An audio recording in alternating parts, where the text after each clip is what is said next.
శృతిస్మృతి పురాణానాం ఆలయం కరుణాలయం నమామి భగవత్పాదం శంకరం లోకశంకరం బ్రాహ్మణో మమ దేవత.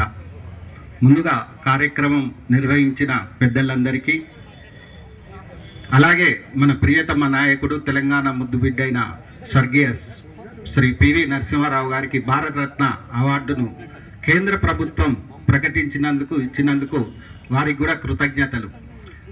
అయితే కొన్ని వాస్తవాలు మాట్లాడుకోవాలి ఈ సందర్భంలో.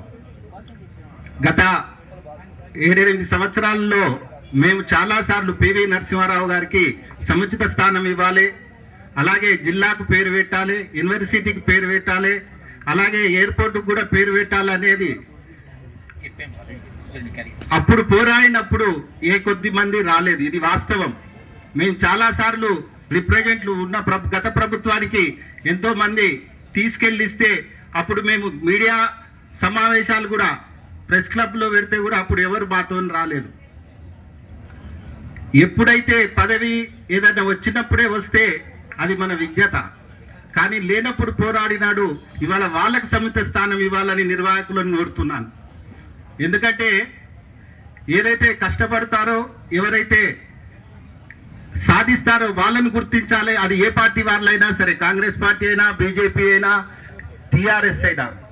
కార్యకర్తలను పోకుంటే పార్టీకి మనుగడ ఉండదు.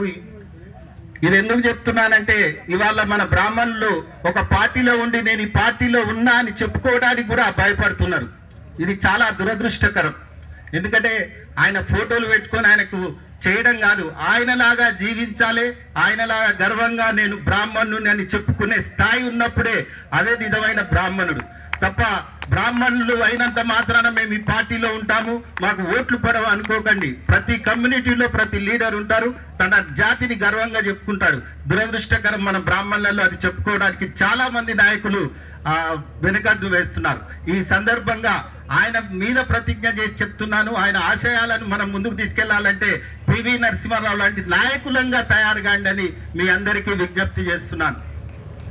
ఇవాళ మన జాతి అడుగంటుపోతుంది. ప్రభుత్వాలు ఉన్నప్పుడు ఒక తీరు, ప్రభుత్వంలో లేనప్పుడు ఒక తీరు మన బ్రాహ్మణ జాతిని వాడుకొని వదిలేస్తున్నారు.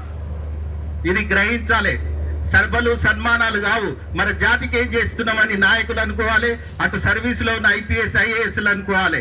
సభలు సన్మానాలు చాలా ఉంటాయి, కానీ మన జాతి పేద బ్రాహ్మణుడికి ఏం చేశాం?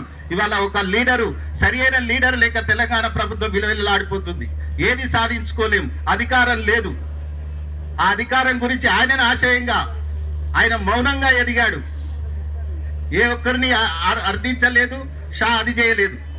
నేను ఈ సందర్భంగా మీ అందరికీ చెప్పేది ఏంటంటే, మన జాతిని జాగృతం చేయండి. మనం కూడా రాజకీయాల్లో ఉండాలి, మనకు కూడా అధికారం కావాలి. ఆ అధికార ప్రయత్నంలో ప్రతి బ్రాహ్మణుడు ఎవరు ఏది చేసినా, అది ఏ శాఖ వారైనా. నేను తెలంగాణ వైదిక బ్రాహ్మణ సంఘం అని పెట్టాను. దాన్ని పెట్టడానికి కూడా చాలా కారణాలు ఉన్నాయి. మన బ్రాహ్మణులే కలిసి ఉందాం, విభిన్నంగా ఉన్నా కలిసి పోరాడదాం, సమస్యల మీద పోరాడాలనేది ప్రతి ఒక్కరి బ్రాహ్మణుడికి విజ్ఞప్తి చేస్తూ, ఈ అవకాశం ఇచ్చిన పెద్దలందరికీ మరొకసారి చేస్తున్న పాదాభివందనాలు చేస్తూ, జై బ్రాహ్మణ్, జై బ్రాహ్మణ్, జై బ్రాహ్మణ్, జై పరశురామ్. మళ్ళీ వచ్చిన అతిథులకు విజ్ఞప్తి, దయచేసి అక్కడ నిల్చుకోకండి, బయట నిల్చుకోకండి, వెళ్ళిపోకండి.